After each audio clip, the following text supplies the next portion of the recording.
Halo, assalamualaikum warahmatullahi wabarakatuh.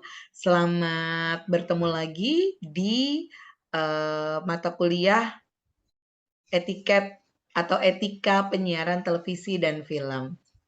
Tentunya bersama saya, Ibu Liliana.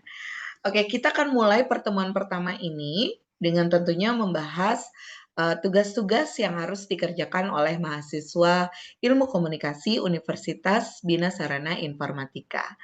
Saya izin share screen agar dapat dilihat oleh anak-anak semua. Baik, yang pertama kita akan membahas mengenai rencana tugas mahasiswa. Untuk mata kuliah etika penyiaran televisi dan film, bentuk tugasnya adalah membuat laporan analisa film. Jadi, uraian tugasnya adalah teman-teman membuat laporan analisa film dengan objek garapannya adalah film Indonesia. Kemudian metode pengerjaan tugasnya yang pertama, studi kasus menyangkut etika penyiaran terbaru atau film ya, mulai dari September 2021 sampai saat ini. Kemudian sertakan sumber dan waktu kejadian kasus, kemudian analisa dari aspek pedoman LSF ya, Lembaga Sensor Film. Kemudian tugasnya akan dikumpulkan pada pertemuan ke-8, bisa dikirimkan ke email dosen atau dikoordinasikan dengan dosen, kemudian dikerjakan secara individu sesuai arahan dari dosen. Bentuk dan format luarannya, makalahnya diketik dengan format MS Word dengan font size 12, spasinya 1,5. Dikumpulkan dalam bentuk soft file sesuai dengan arahan dosen pengajar. Indikator penilaian, proposal harus original, tidak mengandung plagiat untuk menyatakan keaslian analisa film yang dikerjakan. Bobot penilaiannya 50%. Kemudian proposal yang dituliskan dengan baik, kemutakhiran bahasan, kejelasan dan ketajaman menyusun bab dan kerapian dalam sajian tulisan dan penulisan, dan melampirkan daftar pustaka. Bobot penilaiannya adalah 50%. Totalnya ini adalah 100%. Waktu pengerjaannya itu 2 minggu, jadwal pengerjaannya dikumpulkan pada pertemuan ke-9. Kemudian bobot penilaian tugas ini adalah 30% dari 100% penilaian mata kuliah ini. Tugas dikerjakan secara mandiri ya. Kemudian dasar rujukannya, teman-teman bisa melihat buku menulis naskah radio pembelajaran yang interaktif, kemudian menulis untuk telinga, kemudian ada lagi Etika Penyiaran Indonesia, ya ini karangan Ibu Gangan Giantika dan kawan-kawan. Oke, untuk rubrik penilaian deskriptif, tugas pertama ya proposal ini harus original, tidak mengandung plagiat untuk menyatakan keaslian laporannya. Ini bobotnya 40% ya. Dan ini adalah tugas individu. Kemudian proposal yang dituliskan dengan sistematika dan format yang baik, kemutakhiran bahasan, kejelasan dan ketajaman menyusun bab dan kerapian dalam sajian tulisan dan penulisan dan melampirkan daftar pustaka, bobotnya itu 30%. Kemudian wajib melakukan bimbingan 2 kali pertemuan dengan menyerahkan lembar bimbingan. Bobotnya 30%. Kemudian untuk nilainya, kalau mau dapat nilai yang sangat baik, maka proposalnya sudah sangat jelas memaparkan urutan analisa film serta detail dalam penjabaran kasus demi kasus yang dianalisa. Oke, itu adalah RTM untuk teman-teman semua. Ini adalah contoh outline dari makalah ya. Ini covernya, kemudian ini outline-nya. Ada kata pengantar, ada daftar isi, kemudian bab 1 pendahuluan, ada latar belakang, maksud dan tujuan, referensi audiovisual, kemudian bab 2-nya itu pembahasan, 2.1 deskripsi program, 2.2 analisa film, kemudian bab 3-nya penutup ya, 3.1 kesimpulan, 3.2-nya saran. Oke. Kemudian ini adalah uraian tugas selanjutnya, di mana teman-teman harus mencari kasus yang berkaitan dengan program yang bermasalah dengan etika penyiaran, yakni pada program-program televisi, radio, dan iklan atau media online ya. Wajib ketiga-tiganya nih selama tahun mulai dari Januari 2020. Satu kelompok terdiri atas 10 orang, kemudian membuat laporan dari studi kasus program TV yang bermasalah, bisa dilihat di web KPI ya, atau program radio yang bermasalah secara penyiaran, kemudian tayangan iklan atau YouTube media online yang bermasalah, dan setiap anggota menjelaskan analisa secara individu dari kasus tersebut berdasarkan hasil diskusi kelompok pada saat presentasi. Tugas dikerjakan dengan menganalisa kasus, disertakan dengan lampiran sumber kasus, temuan data-data dari masalah, solusi, pemecahan masalah kasus tersebut, dan kemudian dipresentasikan. Tugas paper dikumpulkan pada pertemuan ke-14, tugas dikirim ke email dosen. Jadi ini adalah tugas UAS dari teman-teman semua. Kemudian proposal yang diketik ini formatnya MS Word, font size-nya 12, spasi 1,5, dikumpulkan dalam bentuk soft file dengan mengupload file di Google Drive. Proposal harus original, tidak mengandung plagiarisme ya, bobot penilaian 50%. Ini adalah penugasan kelompok ya.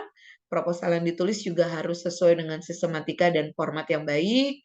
Kemudian kemutakhiran bahasan, kejelasan dan ketajaman dalam menyusun bab, kerapian dalam sajian tulisan dan penulisan, dan melampirkan daftar pustaka. Ini bobotnya 50%. Waktu pengerjaannya 2 minggu, dikumpulkan pada pertemuan ke-13 ya. Oke, jadi ini adalah tugas yang harus dikerjakan oleh teman-teman semua untuk UTS dan juga UAS. Oke, kita akan mulai materi kita yang pertama. Saya izin share screen lagi ya, teman-teman ya. Baik, kita akan belajar mengenai etika, kemudian norma-norma dan kaidah dan juga etiket. Oke. Etika adalah untuk pengkajian sistem nilai-nilai yang berlaku, moral atau moralitas untuk penilaian perbuatan yang dilakukan. Aristoteles dalam bukunya Etika Nikomachia menjelaskan tentang pembahasan etika sebagai terminus technicus, kemudian manner and custom.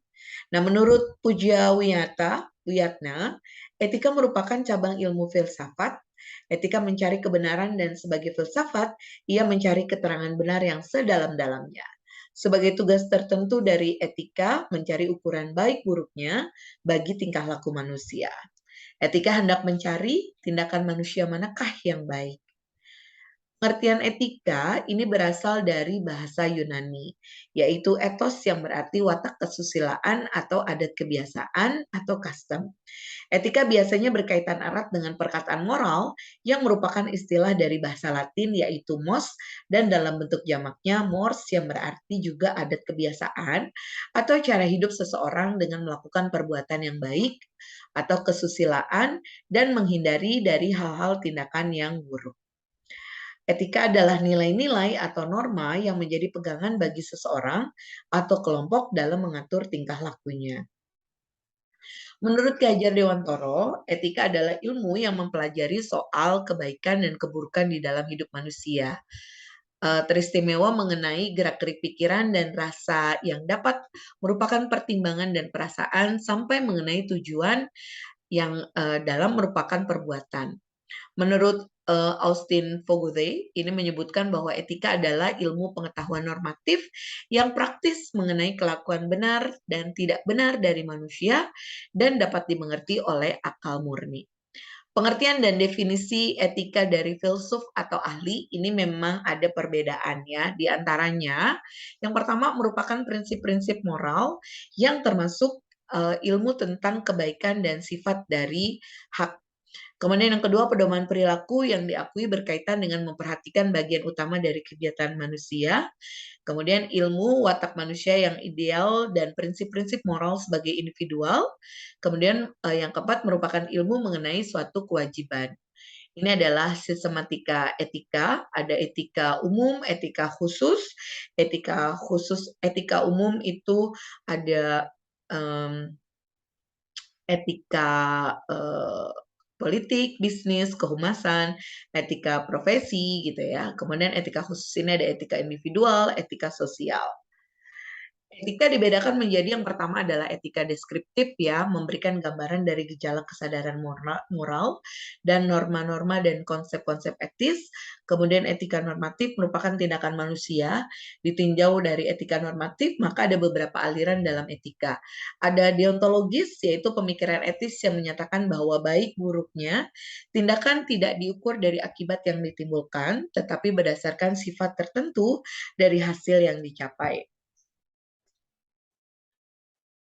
Kemudian ada egoisme, pemikiran etis yang menyatakan hal baik adalah hal yang memuaskan keinginan individu, terutama keinginan akan kesenangannya.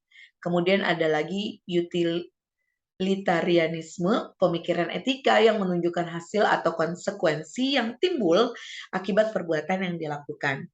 Ada lagi pragmatisme, pemikiran etis yang berkontribusi untuk menyeimbangkan antara kata dengan perbuatan, teori dengan praktek. Nah, menurut Jeremy Bentham, menjadi rasa senang dan rasa takut sebagai titik pangkal tinjauan filsafatnya sesuai dengan aliran hedonisme. Menurut Bentham menunjukkan adanya 7 unsur atau dimensi. Yang pertama intensity, duration, certainty, propinquity, fecundity, purity, extent. Dalam kajian periklanan, ini bisa dilakukan dalam 3 pendekatan prinsip etika, yaitu deontologi, teleologis, dan relativisme etis. Kemudian sekarang kita berlanjut ke norma dan kaidah. Norma-norma atau kaidah adalah suatu nilai yang mengatur dan memberikan pedoman atau patokan tertentu bagi setiap orang atau masyarakat untuk bersikap, tindak, dan berperilaku sesuai dengan peraturan-peraturan yang telah disepakati bersama. Patokan atau pedoman tersebut sebagai norma atau kaidah yang merupakan standar yang harus ditaati atau dipatuhi. Setiap masyarakat mengetahui hak dan kewajibannya masing-masing sesuai dengan tata peraturan, dan tata itu lazim disebut kaidah dalam bahasa Arab dan norma dalam bahasa Latin. Norma atau ukuran pedoman menurut isinya dapat dibagi dua, yaitu perintah dan larangan. Norma adalah untuk memberikan petunjuk kepada manusia bagaimana seseorang harus bertindak dalam masyarakat, serta perbuatan-perbuatan mana yang harus dijalankan dan perbuatan-perbuatan mana yang harus dihindari. Norma ini dapat dipertahankan melalui sanksi-sanksi kepada yang melanggarnya. Kemudian etiket ini berkaitan dengan nilai sopan santun, tata krama dalam pergaulan formal, dan memberikan norma tentang perbuatan itu sendiri. Sedangkan etika menyangkut cara perbuatan yang harus dilakukan seseorang atau kelompok tertentu. Persamaannya adalah mengenai perilaku manusia secara normatif yang etis. Artinya memberikan pedoman atau norma-norma tertentu, yaitu bagaimana seharusnya seseorang itu melakukan suatu tindakan atau tidak. Perbedaan antara etika dan etiket adalah etika menyangkut cara perbuatan yang harus dilakukan oleh seseorang atau kelompok tertentu. Etiket memberikan dan menunjukkan cara yang tepat dalam bertindak. Etika tidak memperhatikan orang lain atau tidak. Etiket hanya berlaku pada pergaulan sosial. Jadi etiket berlaku ketika ada orang lain. Etika jauh lebih bersifat mutlak. Prinsip etika bisa sangat universal, tidak ada proses negosiasi. Etiket bersifat relatif dalam arti bahwa terjadi keragaman di dalam menafsirkan perilaku yang sesuai dengan etiket tertentu. Etika lebih menyangkut aspek internal manusia, etiket hanya menyangkut segi lahiriah saja. Dalam etiket, orang bisa saja munafik. Oke, ini materi untuk pertemuan pertama. Kita akan berjumpa lagi pada materi pertemuan-pertemuan selanjutnya. Terima kasih. Saya Ibu Liliana pamit. Wassalamualaikum warahmatullahi wabarakatuh.